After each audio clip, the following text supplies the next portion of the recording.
দ্বাদশ শ্রেণীর ভূগোল ক্লাসে সকল ছেলেকে স্বাগত জানাই। আমরা ভূগোল ক্লাসে আগের দিন আলোচনা করছিলাম এক্সোজেনাস প্রসেসেস অ্যান্ড অ্যাসোসিয়েটেড ল্যান্ডফর্মস।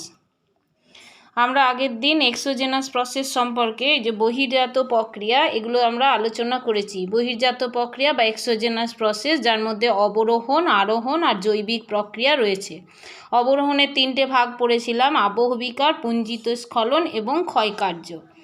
ঠিক আছে, এরপর আমরা অবরোহণের আবার ভাগগুলো পড়াশোনা করেছিলাম, যেমন অবরোহণের আবহবিকার, পুঞ্জিত ক্ষয়, ক্ষয়ীভবন আমরা ডিটেলে আলোচনা করেছি, আর জৈবিক প্রক্রিয়া সম্পর্কেও আলোচনা করেছি।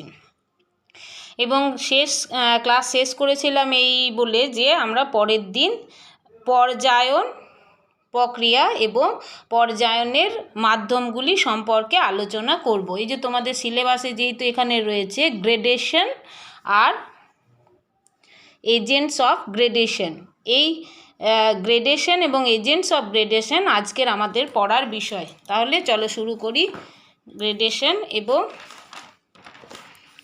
নতুন করে ক্লাস শুরু করছি আজকে।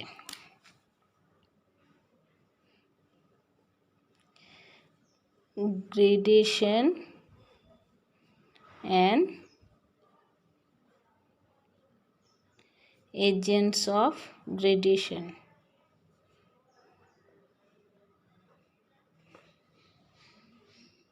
বা বলা যায় বাংলায় পর্যায়ন এবং পর্যায়নের মাধ্যম সমূহ। আজকে আমরা এইটুকু বিষয় নিয়ে আলোচনা করব। তাহলে প্রথমেই তোমাদের জানতে হবে পর্যায়ন বলতে কি বোঝো।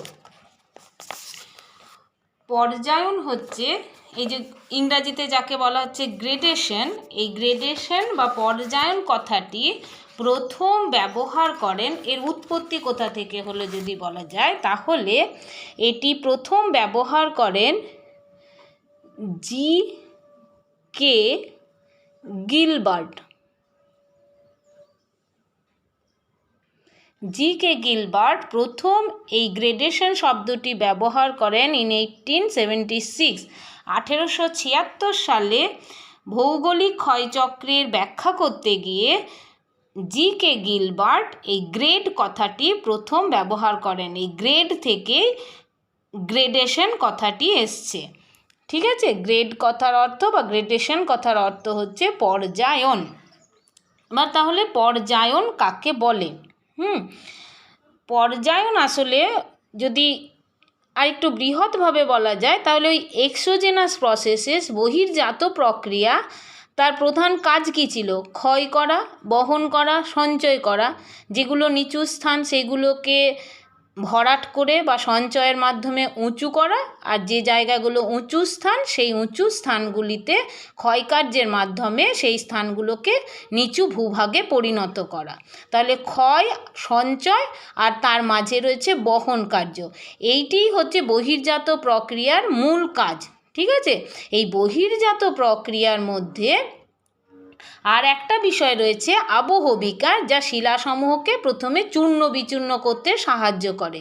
এই পর্যায়ন বলতে সাধারণত বহির্জাত প্রক্রিয়া সমূহকেই বলা হয়, কিন্তু কারো কারো মতে যেহেতু আবহবিকার পদ্ধতিটিতে স্থানান্তর যুক্ত নয় বা অপসারণ যুক্ত নয়, শিলাসমূহ শুধুমাত্র চূর্ণ বিচূর্ণ হয়ে উৎপত্তি স্থলেই পড়ে থাকে, সেই জন্য পর্যায়ন প্রক্রিয়ার মধ্যে আবহবিকারটিকে বাদ দিতে চান অনেক ভৌগোলিকগণ। তাহলে শুধুমাত্র আবহবিকার বাদ দিয়ে বহির্জাত প্রক্রিয়ার মধ্যে যা কিছু রয়েছে, অবরোহণ, আরোহণ, ক্ষয়কার্য, পুঞ্জিত স্খলন, তারপরে হচ্ছে তোমার ওই জৈবিক প্রক্রিয়া, এই সকল বিষয়গুলি হচ্ছে পর্যায়নের অন্তর্ভুক্ত। ঠিক আছে, এবার পর্যায়ন বলতে কি বোঝো বা সংজ্ঞা হিসেবে তোমাদের পড়ে রাখতে হবে যে পর্যায়ন কাকে বলে।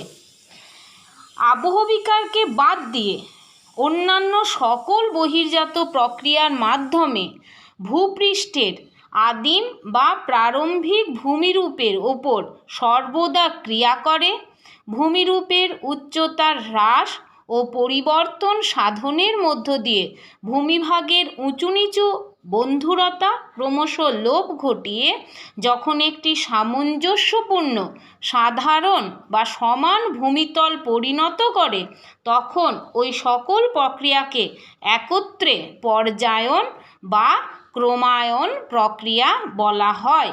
কি বললাম? আবহবিকার ছাড়া অন্যান্য সকল বহির্জাত প্রক্রিয়ার মাধ্যমে ভূপৃষ্ঠের আদিম বা প্রারম্ভিক ভূমিরূপের ওপর সর্বদা ক্রিয়াশীল, ভূমিরূপের উচ্চতার হ্রাস ও পরিবর্তন সাধনের মধ্য দিয়ে যখন ভূমিভাগের উঁচু নিচু বন্ধুরতা ক্রমাগত লোপ পায় এবং একটি সাধারণ ভূমিতলে পরিণত হওয়ার প্রচেষ্টা চালায়, তখন ওই সকল প্রক্রিয়াকে বলা হয় পর্যায়ন বা ক্রমায়ন প্রক্রিয়া। ইংরাজিতে একে বলা হয় গ্রেডেশন। এর অর্থ হচ্ছে to bring to a common or uniform level land. তার মানে কি, একটা সাধারণ তলে পৃথিবীকে নিয়ে আসার প্রচেষ্টা চালায় যে সকল প্রক্রিয়া, যে সকল শক্তিসমূহ, সেই সকল শক্তিসমূহের দ্বারা সম্পাদিত সকল প্রক্রিয়া যা ভূমিভাগকে একটি সাধারণ তলে নিয়ে আসার চেষ্টা করে, সেই ঘটনাটাকেই বলা হচ্ছে পর্যায়ন বা ক্রমায়ন প্রক্রিয়া। এর মূল উদ্দেশ্যই হচ্ছে কি না, পৃথিবীর পৃষ্ঠকে একটি কমন অর ইউনিফর্ম লেভেল ল্যান্ডে নিয়ে আসা বা সাধারণ সমান ভূমিতলে নিয়ে আসা। তাহলে এই হচ্ছে পর্যায়নের সংজ্ঞা। এটা তোমরা সংজ্ঞা হিসেবে মুখস্থ করে রাখবে 2 নাম্বারের জন্য।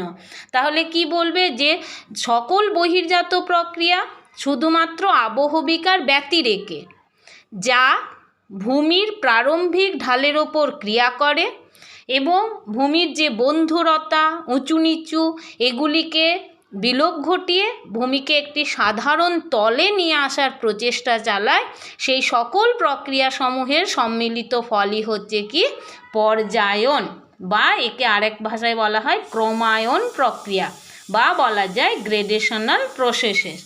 ঠিক আছে? এবার এই পর্যায়ন বা ক্রমায়নের শক্তিগুলো কি কি, তাহলে সংজ্ঞা তোমরা পড়বে। আর কি কি শক্তি পর্যায়নের জন্য ক্রিয়াশীল হয়। পর্যায়ন বা ক্রমায়ন শক্তি, এটা তোমাদেরকে আবার পড়ে রাখতে, মানে ফোর্সেসগুলো কি কি।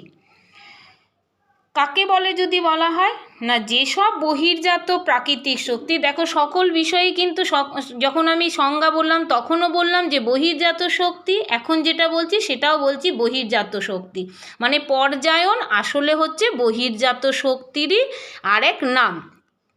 বা বহির্জাত শক্তি যে আমরা অনেকগুলো ভাগ করলাম, তার মধ্যে শুধু আবহবিকারটা বাদ দিয়ে বাকি যা কিছু রয়েছে সবগুলিকে জি.কে. গিলবার্ট পর্যায়ন নামে অভিহিত করেছেন।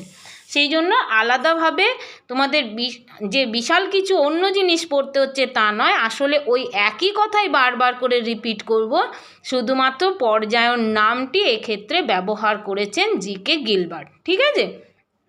আর একটা জিনিস যেটা মনে রাখবে, যে পৃথিবী পৃষ্ঠকে একটা সাধারণ তলে নিয়ে আসার চেষ্টা চালায় এই পর্যায়ন পদ্ধতি।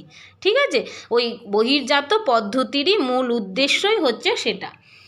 এবার পর্যায়ন শক্তিগুলি কি কি বা কাকে বলে।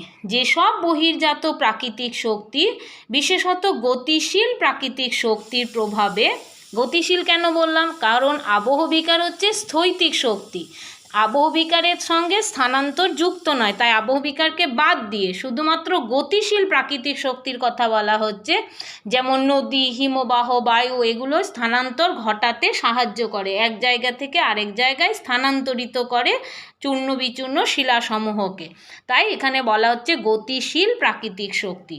যেসব বহির্জাত প্রাকৃতিক শক্তি, বিশেষত গতিশীল প্রাকৃতিক শক্তির প্রভাবে ভূমিভাগের উঁচু নিচু বন্ধুরতা ক্রমশ ক্রমাগত লোপ পায় এবং ভূমি একটি সামঞ্জস্যপূর্ণ সাধারণ তলে বা পৃষ্ঠে পরিণত হয়, সেই সব শক্তিগুলিকেই একত্রে বলা হয় পর্যায়ন বা ক্রমায়ন শক্তি।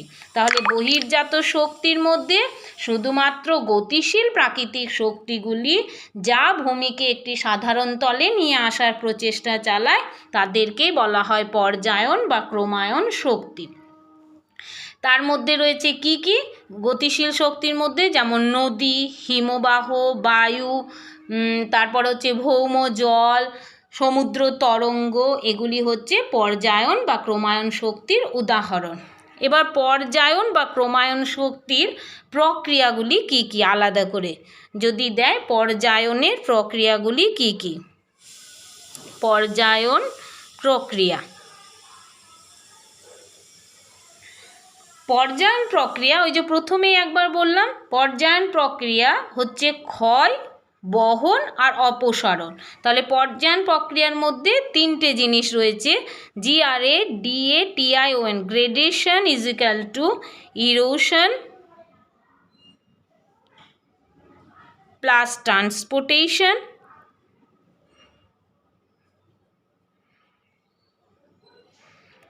প্লাস হচ্ছে ডিপোজিশন। এটা হচ্ছে তিনটে ভাগ। তার মানে হচ্ছে ক্রমায়ন প্রক্রিয়ার মধ্যে রয়েছে ক্ষয়ীভবন, বহন এবং অবক্ষেপণ বা সঞ্চয়ন। এই যে তিনটে প্রক্রিয়া, এই তিনটে প্রক্রিয়ারই মিলিত ফল হচ্ছে এই পর্যায়ন প্রক্রিয়া বা গ্রেডেশন প্রক্রিয়া। তাহলে যদি বলে পর্যায়ন প্রক্রিয়াগুলি কি কি, তাহলে ক্ষয়ীভবন, বহন বা অপসারণ প্রক্রিয়ায় ক্ষয়িত ও অপসৃত ভূমিভাগ ক্রমাগত সাধারণ তলে উপনীত হয় এবং এর ফলে উঁচু ভূভাগ নিচু হয় এবং নিচু ভূভাগ ভরাট হয়ে উঁচু হওয়ার প্রচেষ্টা চালায়। ক্ষয়ীভবন, বহন এবং সঞ্চয় প্রক্রিয়ার মাধ্যমে ভূমিরূপের বন্ধুরতা ক্রমাগত লোপ পায় এবং ভূমি একটি সাধারণ তলে আসার চেষ্টা চালায়। তাহলে পর্যায়ন প্রক্রিয়ার মধ্যে রয়েছে ইরোশন, ক্ষয়ীভবন, ট্রান্সপোর্টেশন, বহন এবং ডিপোজিশন বা সঞ্চয়। ঠিক আছে, এবার পর্যায়ন প্রক্রিয়ার পদ্ধতিগুলি যদি বলা হয় যে কি কি পদ্ধতিতে কাজটা চালাচ্ছে, ক্ষয়, বহন, সঞ্চয় তো বললাম। এর মধ্যে যেমন আগের দিনকে আমরা আলোচনা করেছিলাম, এই যে অবরোহণ এবং আরোহণ, এই দুটি মিলিত ফলই হচ্ছে পর্যায়ন পদ্ধতি। বহির্জাত প্রক্রিয়া অবরোহণ এবং আরোহণ, সাথে জৈবিক প্রক্রিয়া তো রয়েছে, মূলত অবরোহণ এবং আরোহণ এই দুটি পদ্ধতিতে কাজটি চালাচ্ছে। তাহলে এর প্রকারভেদ যদি বলা হয় যে টাইপস অফ গ্রেডেশন বা পর্যায়নের প্রকারভেদ, একই কথাই বলবো কিন্তু অন্যভাবে যদি প্রশ্ন দেয় তাহলে কিন্তু ঘাবড়ে যাওয়ার কিছু নেই। পর্যায়নের প্রকারভেদ যদি করা হয় এর দুটো ভাগ, একটা হচ্ছে অবরোহণ আর একটা হচ্ছে আরোহণ। আগের দিন আমরা আলোচনা করেছি এ সম্পর্কে। তাহলে এটাও বলা যায়, যেমন গ্রেডেশন বললাম erosion plus transportation plus deposition. Erosion কি করে? অবরোহিত করে কোনো একটা জায়গাকে, আর ডিপোজিশন কি করে? আরোহিত করে বা উঁচু করে কোনো একটা জায়গাকে। তাহলে এটা ওই একই কথারই অন্য একটা ভঙ্গি। ঠিক আছে, তাহলে এর দুটো পদ্ধতি অবরোহণ এবং আরোহণ। আগের দিনও এঁকে দেখিয়েছিলাম যে যদি এরকম উঁচু নিচু একটা ভূভাগ থাকে, এখানে নদী, হিমবাহ, বায়ু এগুলি কি হবে? ক্রিয়াশীল হবে এবং ক্রিয়াশীল হয়ে কি করবে? এই অঞ্চলটা ক্রমাগত নিচু হবে, ক্ষয় পেয়ে এই জায়গাটা নিচু হবে। নিচু যখন হচ্ছে এর উচ্চতার অবনমন হচ্ছে, মানে যেটা এখানে ছিল সেটা হয়ে গেল এখানে। ঠিক আছে, তার মানে কি হলো? উচ্চতাটা অবরোহিত হলো, এই জায়গাটাতে ঘটলো অবরোহণ। এবার যে বিচূর্ণিত শিলাসমূহ সেগুলো জমা হলো কোথায় না? এখানে এসে জমা হলো। তাহলে যেটা এখানে ছিল উচ্চতাটা ভূমির সেটা হয়ে গেল এটা, মানে ওপরের দিকে এটা বৃদ্ধি পেল। যেহেতু বৃদ্ধি পেল, উচ্চতাটা ক্রমাগত উঁচু হলো, এটা সেটাকে এই অঞ্চলটাতে হলো কি আরোহণ। নিচু জায়গায় উঁচু হয়, নিচু জায়গাটাকে বলা হয়, নিচু জায়গায় যে পদ্ধতিটা হয় পর্যায়নের, নিচু জায়গাগুলিতে হয় আরোহণ, উঁচু জায়গাগুলিতে হয় অবরোহণ। অবরোহণ আর আরোহণের মিলিত পদ্ধতি হচ্ছে কি গ্রেডেশন। ফলে কি হবে, দীর্ঘদিনের ব্যবধানে ক্রমাগত দেখা যাবে ভূমি একেবারে প্রায় এরকম একটা ভূমিরূপে, এটা যদি হয় ফার্স্ট স্টেজ, সেকেন্ড স্টেজে আর একটু সমতল হওয়ার চেষ্টা হবে, সাধারণ তলে আসার চেষ্টা চালাবে, এবং শেষে দেখা যাবে যে ভূমিরূপটা, এখানে যে ভূমিরূপটা ছিল সেই ভূমিরূপটার ক্রমাগত অবরোহণ এবং আরোহণের মাধ্যমে দীর্ঘদিন পরে ভূমির উচ্চতাটা হয়ে যাবে এরকম, লেভেলটা হয়ে যাবে এরকম, অর্থাৎ একটা সাধারণ তল চলে আসবে যেখানে ক্ষয় এবং সঞ্চয় দুটি ক্রমাগত হ্রাস পাবে। পৃষ্ঠটা হয়ে যাবে পর্যায়িত পৃষ্ঠ, বা বলা যায় সাধারণ তল, যেটা আমি বারবার উচ্চারণ করছি, সাধারণ তল। তাহলে এই সাধারণ তলে এসে যাবে, তাহলে পর্যায়ন প্রক্রিয়াটা সম্পূর্ণ হলো। কিন্তু এরকম সাধারণ তলে বেশি দিন থাকা যায় না, কারণ এর ওপরে তো তাহলে আবার আবহাওয়ার উপাদানগুলি আবার ক্রিয়াশীল হবে, স্থৈতিক প্রক্রিয়াগুলি, এবং তখন কি হবে, শিলার যে স্ট্রাকচার বা গঠন সেই অনুযায়ী শিলা আবহবিকারের দ্বারা উপরিপৃষ্ঠটা কি হবে, ক্রমাগত চূর্ণ বিচূর্ণ হবে। চূর্ণ বিচূর্ণ হলে রেগলি, তারপর মৃত্তিকার সৃষ্টি হবে, তা আবার নদী হিমবাহের দ্বারা বা বায়ুর দ্বারা অপসারিত হবে। ফলে এই যে সাধারণ তলটা, তা কিন্তু কিছুক্ষণের জন্য স্থায়ী হওয়ার একটা প্রচেষ্টা চালালেও এটা কিন্তু একটা আপেক্ষিক ব্যাপার। দীর্ঘদিন ধরে ব্যবহার উপাদানগুলি তার উপর ক্রিয়াশীল হবে, ফলে উঁচু নিচু বন্ধুর ভূপ্রকৃতি কিন্তু পুনরায় সৃষ্টি হবে সাধারণ নিয়ম অনুসারে, এবং তখন কিন্তু ওই চক্রাকারে পর্যায়িত পদ্ধতিগুলি কিন্তু ক্রমাগত ওই অঞ্চলে চলতেই থাকবে। অর্থাৎ নিরন্তর ভূপৃষ্ঠের ওপর কোথাও ক্ষয়, কোথাও বহন, কোথাও সঞ্চয়, এই বিষয়গুলি কিন্তু নিরন্তর পৃথিবীতে চলতেই থাকে। তাহলে তবুও পর্যায়নের প্রকারভেদ যদি বলে প্রশ্নে, কি কি দুটি ভাগ বলবে, অবরোহণ এবং আরোহণ। এটা হয়ে গেল। এরপর আমরা বলবো পর্যায়নের মাধ্যমগুলি কি কি। এই যে বলছিলাম যে সবই হচ্ছে পর্যায়নের ক্ষেত্রে যারা ক্রিয়াশীল হয় তারা সবই হচ্ছে গতিশীল প্রাকৃতিক শক্তি। হয় কোনো কোনো প্রাকৃতিক শক্তি হয় স্থৈতিক, কোনো কোনো প্রাকৃতিক শক্তি হয় গতিশীল। স্থৈতিকের মধ্যে বলেছিলাম আবহবিকার, ঠিক আছে, যেমন আবহাওয়ার উপাদানগুলি ক্রিয়াশীল হয়, শিলাকে চূর্ণ বিচূর্ণ করে, ওখানেই স্থায়ী হয়, উৎপত্তি স্থলে বা ভিত্তিশিলার ওপরে স্থায়ী হয়। কিন্তু গতিশীল প্রাকৃতিক শক্তি যেগুলোর সঙ্গে বহন কার্য যুক্ত থাকে। তাহলে তোমাদের সিলেবাসে যেহেতু আছে এজেন্টস অফ গ্রেডেশন, সেই জন্য এজেন্টস অফ গ্রেডেশনটাকে কিন্তু আবার নতুন করে পড়তে হবে। আবার যদি প্রশ্ন দেয় ছোট, তো প্রশ্নের তোমাদের এখন সিস্টেম, ছোট প্রশ্ন যদি দেয় যে পর্যায়নের বা ক্রমায়ন শক্তির মাধ্যম কাকে বলে, যদি এরকম দেয় যে পর্যায়ন বা ক্রমায়নের শক্তি বা মাধ্যম বলতে কি বোঝো, ওই একই কথাই বলবে। এখানে মাধ্যম কথাটাকে উল্লেখ করবে যে ভূপৃষ্ঠের বাইরে সৃষ্ট প্রবহমান গতিশীল যেসব প্রাকৃতিক শক্তি, যেমন নদী, হিমবাহ, বায়ু, সমুদ্র স্রোত প্রভৃতির দ্বারা আবহবিকারের ফলে সৃষ্ট যে শিলাচূর্ণ, সেগুলি এক স্থান থেকে অন্য স্থানে অপসৃত হয় বা পরিবাহিত হয়, এবং সেই সব প্রাকৃতিক শক্তিসমূহ যা এই শিলার অপসারণে অংশগ্রহণ করল, তাদেরকেই বলা হচ্ছে পর্যায়ন বা ক্রমায়নের শক্তি বা মাধ্যম বা প্রতিনিধি। Any natural force which is capable of transporting the weathered rock material is called an agent of change or gradation.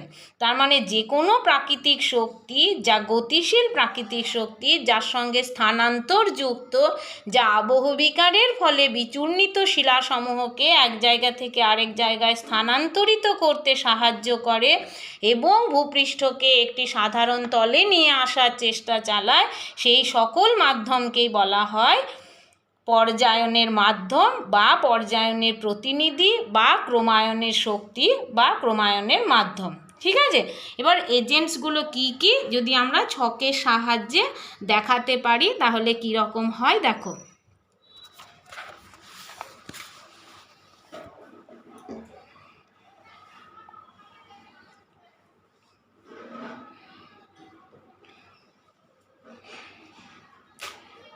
পর্যায়ন এর মাধ্যম সমূহ, ঠিক আছে, পর্যায়নের মাধ্যম সমূহ। এ তিনটে কাজ বলেছিলাম, ক্ষয়, বহন আর সঞ্চয়। তাহলে সকল মাধ্যমেরই তিনটে কাজই থাকবে, ক্ষয় সাধন, বহন কার্য আর হচ্ছে সঞ্চয় কার্য। ঠিক আছে, এবার ক্ষয় কার্যের জন্য কারা কারা ক্রিয়াশীল হচ্ছে, নদী, হিমবাহ, তারপরে হচ্ছে বায়ু, তারপরে হচ্ছে নদী, হিমবাহ, বায়ু, ভৌম জল, সমুদ্র তরঙ্গ।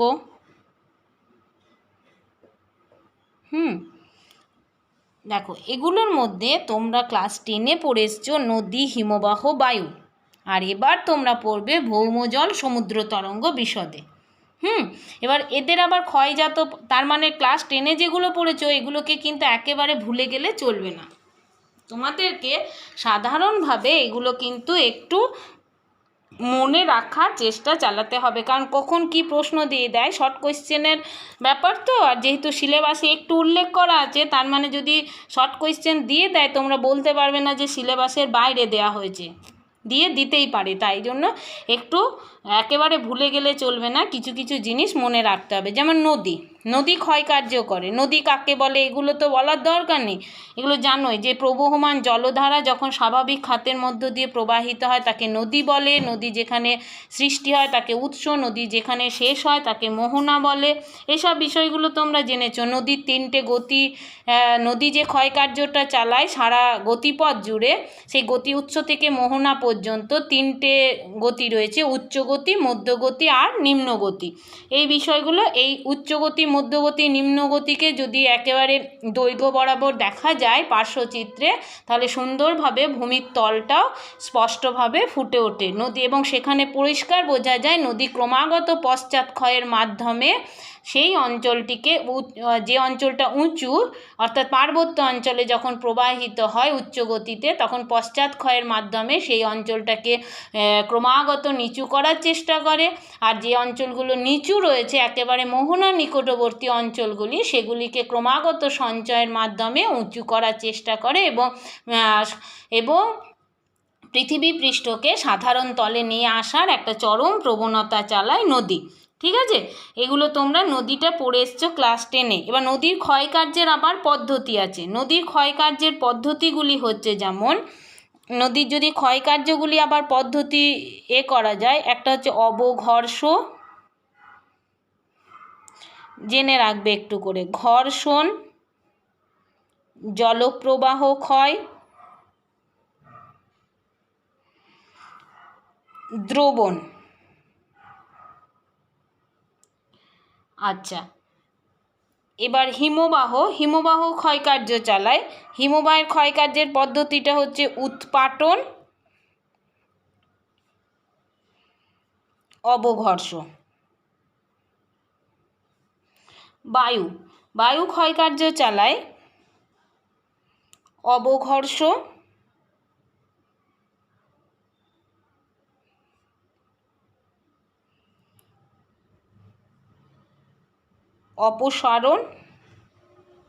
অপসারণ বলা হয়, আর হচ্ছে সংঘর্ষ। অবঘর্ষ, অপসরণ, সংঘর্ষ, এই পদ্ধতিতে বায়ু আবার ক্ষয়কার্য চায়। এই অবঘর্ষের আবার বায়ুর ক্ষয়কার্যের ভাগ আছে, যেমন হচ্ছে আঁচড় কাটা পদ্ধতি, গভীর দাগ কাটা পদ্ধতি, মৌচাকের মতো ক্ষুদ্র ক্ষুদ্র ছিদ্র তৈরির পদ্ধতি, বা ইংরাজির যাকে বলা হয় ইচিং, গ্রুভিং আর হানিকম্বিং, এগুলো হচ্ছে আবার এই পদ্ধতিতে অবঘর্ষ পদ্ধতিটা আবার চালায়। ঠিক আছে। আর ভৌম জলটা তো তোমরা পরে যখন আবার ভৌম জলের কার্য পড়াবেন, এর পরের ক্লাসগুলো স্যারের দেয়া হবে, স্যার ভৌম জলের কার্যের ক্লাস রয়েছে, সেগুলো স্যার দেবেন। হ্যাঁ, তো সেই তখনই কিন্তু বিশদে এই ভৌম জলের কার্যটাকে আবার আলোচনা করতে হবে বা তোমাদের পড়তে হবে। সমুদ্র তরঙ্গটাও তোমাদের সিলেবাসে রয়েছে, এটাও আবার বিশদে চ্যাপ্টারে দেয়া হয়েছে, সেগুলোকে আবার আলাদা করে পড়তে হবে। এখানে শুধুমাত্র আমি ক্লাস 10-এরটা একটু লিখে দিলাম যাতে মনে পড়ে যায়, তোমাদের বিষয়গুলো একটু করে মনে রাখার চেষ্টা করবে। অবঘর্ষ, ঘর্ষণ, জলপ্রবাহক্ষয় দ্রবণ নদীর, হিমবাহের উৎপাটন অবঘর্ষ, বায়ুর অবঘর্ষ, অপসরণ, সংঘর্ষ, ভৌমজল, সমুদ্র তরঙ্গ। পরের নেক্সট ক্লাসগুলো আসছে, তখন তোমরা আবার বিশদে জানবে, এখানে ছকে আর লিখলাম না। এবার বহন কার্য করে পর্যায়নের মাধ্যমের মধ্যে নদী কাজ করে, হিমবাহ, বায়ু, ভৌমজল, সমুদ্র তরঙ্গ, এরাও কিন্তু বহন কার্য করে। এবং বহন কার্যটাই মেনলি পর্যায়নের জন্যই, বহন কার্যটা রয়েছে বলে এই সমস্ত শক্তিগুলি পর্যায়নের মধ্যে অন্তর্ভুক্ত হয়েছে। ঠিক আছে, ট্রান্সপোর্টেশনটা রয়েছে বলে, আর আবহবিকার বাদ গেছে ট্রান্সপোর্টেশন নেই বলে। তাহলে বহন কার্যেরগুলোর ক্ষেত্রে নদী কি কি পদ্ধতিতে বহন করে সেটা যদি বলা হয়, নদীরও আবার বহন কাজের পদ্ধতি আছে। এটাকেও যদি আলাদা করে দেখানো যায়, এরকম হবে, ধরো নদী বহন করে কি কি পদ্ধতিতে বহন করে। একটা হচ্ছে দ্রবণের মাধ্যমে বহন, ঠিক আছে, একটা হচ্ছে ভাসমান অবস্থায় বহন, আর একটা হচ্ছে লম্ফদান পদ্ধতিতে বহন, আর একটা হচ্ছে আকর্ষণ বা টানের মাধ্যমে বহন। দ্রবণ যেগুলো দ্রবীভূত হয়, ভাসমান যেগুলো ছোট শিলা জলের সঙ্গে ভেসে ভেসে যায়, লম্ফদান মাঝারি আকৃতির শিলাসমূহ যা লাফি যায়, আকর্ষণ বড় আকৃতির শিলাখণ্ড যা জলের টানে এক জায়গা থেকে আরেক জায়গায় স্থানান্তরিত হয়। এটা হলো নদীর দ্বারা বহন কার্য। হিমবাহ বহন করে। হিমবাহ কিভাবে বহন করে? হিমবাহ কাকে বলে যদি বলা হয়, তাহলে হিমবাহ চলমান বরফের স্তূপকে হিমবাহ বলা হয়। হিমবাহ সাধারণত উচ্চ পার্বত্য অঞ্চলে, যেখানে উষ্ণতা হিমাঙ্কের নিচে থাকে সেই সমস্ত অঞ্চলে, বা উচ্চ অক্ষাংশে আন্টার্কটিকা বা গ্রিনল্যান্ড এই অঞ্চলগুলিতেও উষ্ণতা হিমাঙ্কের নিচে থাকে বলে ভূপৃষ্ঠের ওপরে বরফ জমে গিয়ে তা মাধ্যাকর্ষণ শক্তির টানে ক্রমাগত স্থানান্তরিত হয়, একে হিমবাহ বলা হয়। হিমবাহ যখন প্রবাহিত হয় তখন হিমবাহের বিশাল বরফ স্তূপের চাপে পর্বতগাত্র বা ভূমিভাগের কিছু অংশকে তারা ক্ষয় করে নিয়ে এগিয়ে যেতে থাকে। ক্ষয় করে কি পদ্ধতিতে? উৎপাটন আর অবঘর্ষ পদ্ধতিতে। আর বহন করে কিভাবে না, যখন তা হিমবাহের চাপে তলার দিকের যে অংশটা, সেই বরফের অংশটা, সেটা অনেক সময় গলে যায়, গলে গিয়ে জলে পরিণত হয়, জলের দ্বারা ধাবিত হয়ে এক জায়গা থেকে আরেক জায়গায় স্থানান্তরিত হয়, বা কখনো কখনো বরফের সঙ্গে তা আটকে যায়। বরফের চাপে বরফের সঙ্গে সেই বড় বড় শিলাখণ্ড, নুড়ি, কাঁকর বালি, এগুলো শিলার তলদেশ, বরফের তলদেশে আটকে যায় এবং আটকে গিয়ে তা এক জায়গা থেকে আরেক জায়গায় স্থানান্তরিত হয়। হিমবাহের বহন সাধারণত বরফের চাপে, বরফের দ্বারা যে শিলাসমূহ রয়েছে পর্বত গাত্রে, সেই শিলাসমূহ আরেক জায়গা থেকে আরেক জায়গায় স্থানান্তরিত হয় এবং যা জমা হতে হতে যায় তখন তাকে গ্রাবরেখা বলা হয়। সঞ্চয় কার্য নুড়ি, কাঁকর বালি এইগুলোই সাধারণত হিমবাহ সঞ্চয় কাজ করে। ঠিক আছে, এর আলাদা করে পদ্ধতি কিছু নেই। হিমবাহের সঞ্চয় কার্য সাধারণত বরফের সঙ্গে তা টানতে টানতে নিয়ে যায়। এটা হয়ে গেল হিমবাহের বহন কার্য।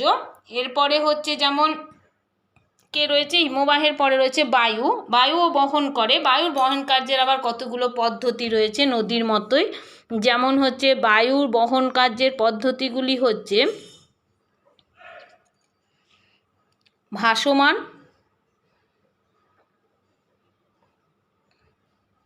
লম্ফদান, আচ্ছা, আর হচ্ছে ভূমিচুম্বন বা ভূমির লোপাট বা ক্রিপিং বলা হয়, গড়িয়ে গড়িয়ে যেটাকে যায় ভূমিচুম্বন বলা হয় তাকে। ভূমির সঙ্গে গড়িয়ে গড়িয়ে যায়, ভাসমান যারা হাওয়ার সঙ্গে ভেসে যায়, লম্ফদান কিছু মাঝারি আকৃতির শিলাসমূহ যা এক জায়গা থেকে আরেক জায়গায় লাফিয়ে লাফিয়ে এগিয়ে যায়, আর কিছু হচ্ছে একেবারে ভূমির সঙ্গে বড় শিলাখণ্ডগুলো গড়িয়ে গড়িয়ে এগোতে থাকে হাওয়ার চাপে বা বায়ুর চাপে। ঠিক আছে, তাহলে বায়ুর দ্বারাও বহনের কতগুলো পদ্ধতি মনে রাখার চেষ্টা করবে। ভৌম জলের দ্বারাও বহন হয় এক জায়গা থেকে আরেক জায়গায়, বিশেষত দ্রবণ পদ্ধতিতেই বহনটা হয়। আর সমুদ্র তরঙ্গের দ্বারাও বহন হয়। সমুদ্র তরঙ্গ যখন কোনো একটা জায়গায় এসে আঘাত করে, বারবার সমুদ্র স্রোত উপকূলবর্তী অঞ্চলে এসে আঘাত করে এবং তার ফলে কি হচ্ছে, উপকূলবর্তী অঞ্চল ক্ষয়ীভূত হয় তরঙ্গের আঘাতে, এবং সেই সমুদ্রে জলের দ্বারাই তা কিন্তু স্থানান্তরিত হয়। সোয়াশ ব্যাকওয়াশ এগুলো রয়েছে, পরে আবার পড়াশোনা হবে, এই যেহেতু এই দুটো আমাদের চ্যাপ্টার রয়েছে। এবার হচ্ছে সঞ্চয় কার্য। এগুলো সবই কিন্তু মাধ্যম, নদী, হিমবাহ, বায়ু, ভৌমজল, সমুদ্র তরঙ্গ, বারবার বলছি এই মাধ্যমের এগুলো ক্ষয়কার্যের পদ্ধতি, এগুলো বহনের পদ্ধতি বললাম। এবার সঞ্চয়ের পদ্ধতিগুলো আলাদা করে সঞ্চয়ের কোনো পদ্ধতি নেই, তবে সব মাধ্যমগুলি কিন্তু আলাদা আলাদা করে সঞ্চয় করে। যেমন নদীর দ্বারা সঞ্চয় কার্য হয়, হ্যাঁ, বায়ুর দ্বারা সঞ্চয় কার্য হয়, হিমবাহর দ্বারা আলাদা করে সঞ্চয় কার্য হয়, সমুদ্র তরঙ্গের দ্বারাও সঞ্চয় কার্য হয়, ভৌম জলের দ্বারাও সঞ্চয় কার্য হয়। তাহলে ভৌম জলটাও লিখে দিই, এ কেন বাদ থাকে, ভৌম জলের দ্বারাও সঞ্চয় কার্য হয়, ভৌম জলের সঞ্চয় কার্য। ঠিক আছে, তাহলে এই হলো তোমাদের মাধ্যমগুলো সম্পর্কে বলা হলো। বইতে তোমাদের এই বিষয়গুলি রয়েছে, কারণ সব বইতে সব জিনিসগুলো ধরেনি, এক একটা বইয়ে তোমাদের রেফারেন্স বই পড়তে হবে। যেমন আগের দিনের পড়াটার ম্যাক্সিমামটা পড়িয়েছিলাম আমি কুন্ডু পাবলিকেশন থেকে, আজকে যেটা পড়ালাম সেটা হচ্ছে যেমন এই জিনিসটা ধরেছে ভালো ওরিয়েন্টাল বুক থেকে। এক একটা বই এক একটা জিনিসকে ভালো করে ধরেছে, অতএব তোমরা রেফারেন্স বই দু একটা নেবে, আর স্কুল খুললে তোমরা অবশ্যই লাইব্রেরি ইউজ করার সুযোগ পাবে। আর এখানে পড়ানোর বলতে রয়েছে অবরোহণ, আরোহণ ও ক্রমায়ণ, এদের মধ্যে সম্পর্ক কী। এ সম্পর্ক, অবরোহণ, আরোহণ, ক্রমায়ণের মধ্যে আন্তঃসম্পর্ক কী, না ভূমির পরিবর্তনে এরা একসাথে কাজ করে।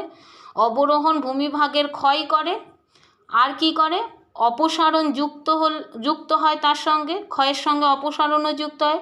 আর আরোহণ কি করে, না ক্ষয়জাত পদার্থগুলিকে সঞ্চিত করে, তার ফলে ভূমির উত্থান ঘটায়। আর ক্ষয়ের ফলে যখন পদার্থগুলো সৃষ্টি হয়, ক্ষয়জাত পদার্থগুলো, তা অবশ্যই গতিশীল শক্তির দ্বারা এফেক্টেড হয়, প্রভাবিত হয়, এবং তা এক জায়গা থেকে আরেক জায়গায় স্থানান্তরিত হয়, এবং স্থানান্তরিত হতে গিয়ে যে জায়গাগুলি নিচু জায়গা সেখানে অবশ্যই সঞ্চিত হবে, আর সঞ্চিত হলে তার আরোহণ ঘটবে। আর যখন আরোহণ আর অবরোহণ একসাথে বিস্তীর্ণ অঞ্চল জুড়ে ক্রিয়াশীল হবে, তখন দীর্ঘদিনের ব্যবধানে একটা লং টাইম স্প্যানের পরে দেখা যাবে ভূপৃষ্ঠের বন্ধুরতা ক্রমাগত হ্রাস পাচ্ছে এবং ভূমিভাগ একটি সাধারণ তলে উপনীত হচ্ছে। আর এটাই হচ্ছে পর্যায়ন প্রক্রিয়ার মূল উদ্দেশ্য। আর পর্যায়ন প্রক্রিয়া আরোহণ অবরোহণ এই উভয়ের মিলিত ফলে পর্যায়ন প্রক্রিয়া সম্পন্ন হচ্ছে, তাই এটাই হচ্ছে এদের সম্পর্ক। কি না, অবরোহণকে বাদ দিয়ে আরোহণ করা যায় না, আরোহণকে বাদ দিয়ে অবরোহণ হয় না, আর আরোহণ অবরোহণ যদি একসাথে ঘটে তাহলে সম্মিলিত ফলই হচ্ছে পর্যায়ন বা ক্রমায়ণ পদ্ধতি। চেম্বারলিন, সলিসবেরি দুজন ভূমিরূপ বিজ্ঞানী রয়েছে। প্রথম ভূমিরূপ পরিবর্তনের ক্ষেত্রে এই অবরোহণ আর আরোহণ প্রক্রিয়ার কথা উল্লেখ করেছিলেন। কে করেছিলেন? চেম্বারলিন ও সলিসবেরি আরোহণ অবরোহণের কথা উল্লেখ করেছিলেন। তাহলে এই হচ্ছে আমাদের আজকের পড়ার বিষয়। এই বিষয়টা তোমরা খুব সুন্দর করে বইতে পড়বে, পার্থক্যগুলো পড়বে, এবং পার্থক্যগুলো করার পর শর্ট কোয়েশ্চেন পড়বে, ডিটেলে প্রতিটি লাইন পড়বে, এবং পড়ার পর যদি কিছু প্রবলেম হয় মেসেজ বক্সে লিখবে। ধন্যবাদ।